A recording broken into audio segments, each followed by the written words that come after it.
তোমালোকৰ কি কি চাব তোমাৰ কি আছে চাব হেৰিয়াৰ ন চাইন্সৰ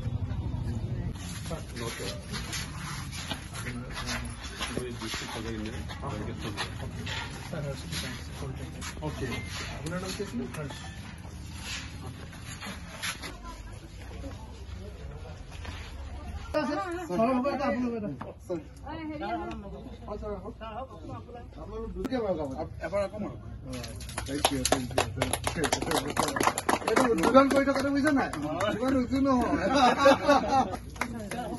আমাৰ শিৱসাগৰ নগৰৰ আটাইতকৈ পুৰণি শিক্ষানুষ্ঠান এখনৰ ভিতৰত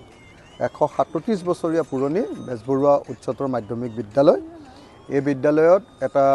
সায়েন্সৰ ল্যাবৰেটৰী প্ৰতিষ্ঠা কৰিবৰ কাৰণে আজি আধাৰশিলা স্থাপন কৰা হ'ল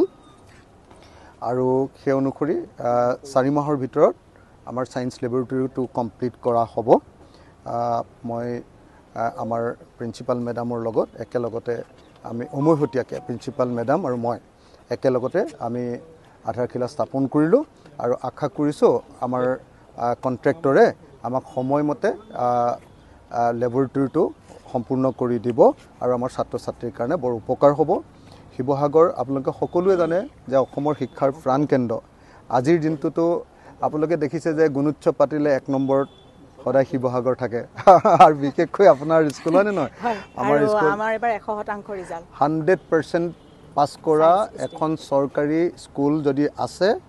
তাই এখন বেজবৰুৱা উচ্চতৰ মাধ্যমিক গতানুগতিকভাৱে 5 বছৰ 100% পাইছে যোৱা 5 বছৰ ধৰি 100% আমাৰ প্ৰিন্সিপাল বাইদেউৰ নেতৃত্বত আমি দেখিছোঁ যে 5 বছৰ ধৰি একেৰাহে 100% মানে উত্তীৰ্ণ হৈ আহিছে তো লাচিত থানাৰ সাংগঠনিক সচিব শৃংখল চলিহাক অসম পুলিচে যি ধৰণে আটক কৰিছে তাক মই নিন্দা কৰিছোঁ আৰু অসম পুলিচ আৰু অসমৰ গৃহমন্ত্ৰী তথা অসমৰ মুখ্যমন্ত্ৰীৰ ওচৰত দাবী উত্থাপন কৰিছোঁ যে শৃংখল চলিহাক অনতি বিলম্বে মুক্ত কৰি দিব লাগে আমাৰ দুলীয়াজনত যেটো ঘটনা ঘটিছে এই ঘটনাটো দুৰ্ভাগ্যজনক আমি দেখিছোঁ যে বিজেপি চৰকাৰৰ দিনত অসমৰ খিলঞ্জীয়া মানুহবিলাকৰ ওপৰত সদায় অত্যাচাৰ হৈছে বিজেপি চৰকাৰৰ দিনত অসমৰ খিলঞ্জীয়া মানুহবিলাকে মাৰ খাবলগীয়া হৈছে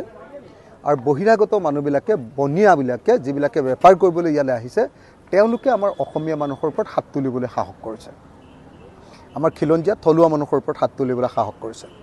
গতিকে দুলীয়াজনৰ এই ঘটনা সেইকাৰণে নিন্দনীয় মই সেইকাৰণে দাবী উত্থাপন কৰিছোঁ যে অনতি বিলম্বে শৃংখল চলিহাক মুক্ত কৰাৰ ব্যৱস্থা কৰিব লাগে মুখ্যমন্ত্ৰীৰ ওচৰত দাবী জনাইছোঁ মই শিৱসাগৰৰ বিধায়ক হিচাপে দাবী জনাইছোঁ ৰাইজৰ দলৰ সভাপতি হিচাপে দাবী জনাইছোঁ আৰু আশা কৰিছোঁ যে অতি সোনকালে চৰকাৰে এই সম্পৰ্কত এটা সিদ্ধান্ত গ্ৰহণ কৰি আমাৰ শৃংখলক উলিয়াই দিয়াৰ মোৰ ভাই শৃংখলক উলিয়াই দিয়াৰ ব্যৱস্থা কৰিব মামুন